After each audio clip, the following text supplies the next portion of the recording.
आज की वीडियो में हम करेंगे एसाइटिक टैप। एसाइटिक टैप के लिए सबसे पहले हमने कंफर्म करना होता है कि पेशेंट को एसाइटीज़ है, जो कि हम दो तरीकों से कंफर्म करते हैं। एक हमारे पास होता है फ्लूइड थ्रिल और एक हमारे पास होता है शिफ्टिंग डलनेस मेथड। उसके लिए पेशेंट को आइडियली राइट साइड से अप्रोच करते हैं और आप उसको अप्रोच करने के बाद सबसे पहले अपना नाम बताते हैं। अस्सलाम वालेकुम, मेरा नाम डॉक्टर मुराद है, मैंने आज आपका मुआयना करना है, इसमें आपको ज़रा सी भी तकलीफ नहीं होगी।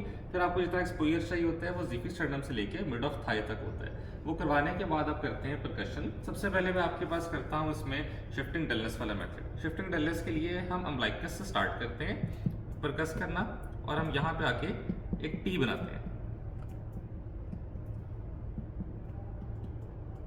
और जहाँ पे आपको इस पर डल नोट मिलता है, इसका मतलब है कि उस जगह के ऊपर आपके पास फ्लूइड है और आप उसको कंफर्म करने के लिए, जैसे फॉर एग्जांपल मुझे इस जगह के ऊपर डल नोट मिला है तो मैं पेशेंट को उसके ऑपोजिट साइड के ऊपर करवट दिलाऊंगा और फिर मैं उस जगह के ऊपर दोबारा परकस करूंगा कंफर्म करने के लिए कि मेरे पास वो नोट रेजोनेंट हो जाता है। तो इसका मतलब है कि जो सारा फ्लूइड था वो दूसरी तरफ मूव कर गया।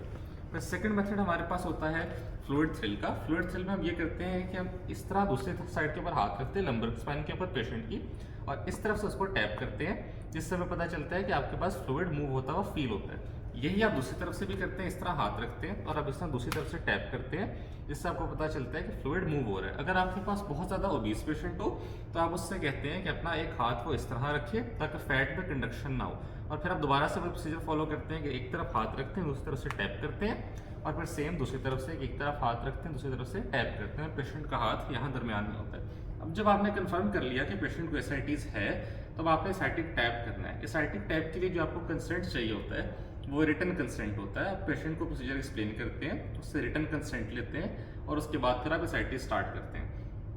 एसाइटिक टैप का प्रोसीजर, सबसे पहले आप अपनी ट्रे को प्रिपेयर करके रखते हैं जिसके अंदर आपके पास होती है लिग्नोकेन जेल, आपके पास पायोडीन होती है, 20 ml की सिरिंज होती है, आपके पास स्टेराइल ग्लव्स होते हैं और आपके पास गॉज होता है जिससे आपने बाद में स्टेराइल ड्रेसिंग करनी होती है और टेप होती है। इस टेप को पहले से प्रिपेयर करके रखते हैं। आप पेशेंट को पहनाते हैं ड्रेप पहनाने के बाद आप अपने ग्लव्स को पहनते हैं।